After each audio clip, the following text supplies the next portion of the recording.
incumbent dissatisfaction techniques is called 120%. 120%. And what I like to say if I'm talking to someone, and if you think of it, or you can even, if you want to make it even easier for it, call it 100% satisfied. That's probably easier for most people to understand. Okay? So when I'm talking to someone, by the way, even somebody who said they were happy with their existing providers, but again, they don't know what they don't know. They don't know that they could be happy, right? There's varying degrees of happy. People feel that if they're satisfied, they don't realize that there might be other happy opportunities. So I'm talking to somebody, I say, well, do you believe, are you 100% satisfied that you're getting the best values, you're getting the best pricing, you're getting the best of everything?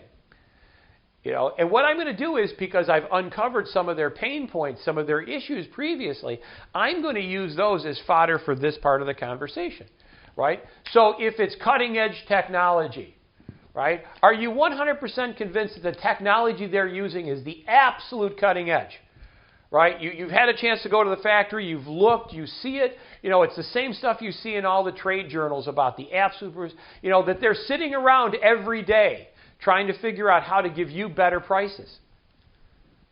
And when I use those words, here's what I generally will hear.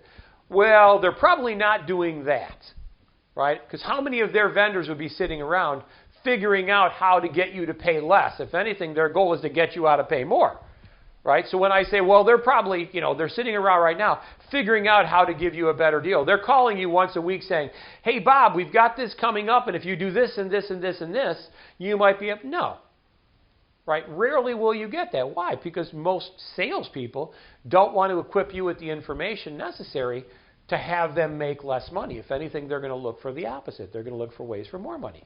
So when I tell people, are you 100% satisfied? Fine. Then I'm going to ask them, are you making more money?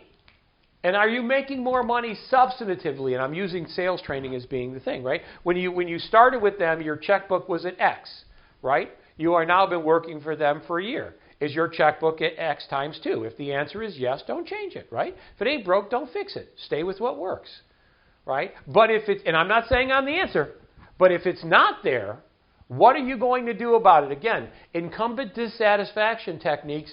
Are you 100% satisfied? Most people will buy something, right? And it's not so dissatisfying that they're going to say or do anything about it, right? Most people are just kind of, it is what it is, and my life is busy enough, I don't want to complicate it. So think of that incumbent dissatisfaction scenarios, because again, the pandemic has given you a gift of now zero loyalty, or certainly challenged loyalty, right? These hard and true relationships. Go back to my dry cleaner. Right? I could have gotten coupons and discounts and everything under the sun for a competitive dry cleaner. I would have thrown them away. Why? I wasn't unhappy. Right? Now, one simple thing, their inability to be there when I need them was sufficient to make me move. And now it's going to be a challenge for me to want to go back to them.